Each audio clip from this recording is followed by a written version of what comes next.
The terrifying moment when it all began. A super earthquake and nowhere to hide.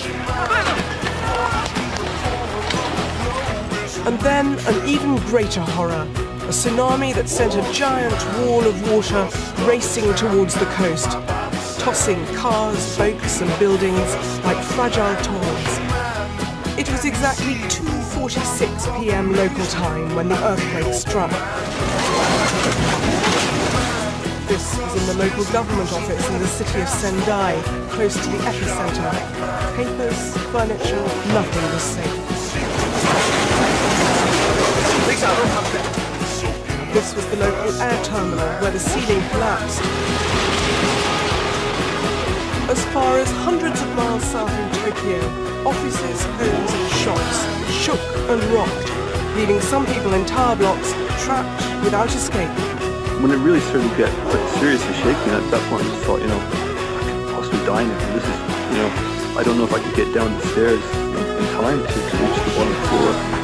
And then I also had my wife screaming down my ear because she was working in one of the buildings in Tokyo. For those living by the coast, worse was to come. The 23-foot tsunami triggered by the quake reached the shore with terrifying speed.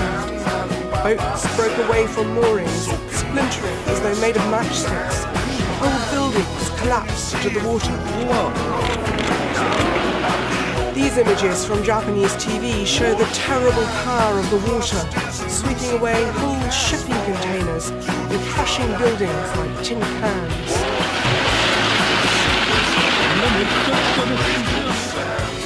One entire ship carrying dozens of dock workers was simply swept away. Here in Miyako, the entire port was submerged. Cars and vans and even houses were swept up in the swirling current. One building here on fire. And further inland, the black wall of water continued its relentless onslaught over fields. Thick with debris, it absorbed everything in its path. Many abandoned homes were left half underwater, but everyone managed to get away. In Tokyo, the tremors also caused havoc at the Parliament building. The Prime Minister went on television to brief the nation. It was a very strong earthquake, and in the Tohoku region, mainly and over a wide area, damage has been inflicted. I offer my deepest sympathy to the people who have suffered the disaster. And a further cause for alarm, damage to infrastructure. This oil refinery east of Tokyo caught fire as a result of the quake and then exploded to rage out of control. The flames billowed over 100 feet into the air, blazing like a fireball for hours. There were also, worryingly, incidents at 2 nuclear plants. They shut down automatically when the tremors began, but a small blaze started in the turbine hall of one, and the cooling system failed in the other. Local residents were evacuated as a precaution.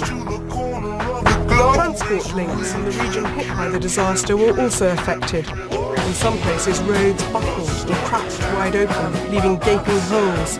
Other coastal roads were swept away, or motorists found themselves stranded on bypasses, watching the swirling muddy water below, littered with debris, smashing into the embankment. And the airport in Sendai was completely submerged. The water crept up the runway. Passengers took refuge on the roof of the terminal building. In Tokyo, thousands of commuters were stranded when rail and road links ground to a halt. BBC's Tokyo correspondent, Roland Burke, witnessed their desperation. Just look at this, a huge line stretching down into the distance, people waiting to catch a bus. There are thousands of people, millions of people on the streets of Tokyo tonight. All trains have been suspended. The official advice, if you're safe, is to stay where you are. But after the shock of this afternoon's earthquake, many people just want to get home. As nighttime fell, fires were still breaking out in the places that bore the brunt of the disaster. Rescue teams reported they'd found hundreds dead in Sendai and more bodies in other places. Many people are still missing. Aftershocks have continued. On this day of catastrophe, the scale has been so immense, it's hard to absorb it all. Bridget Cable, BBC News.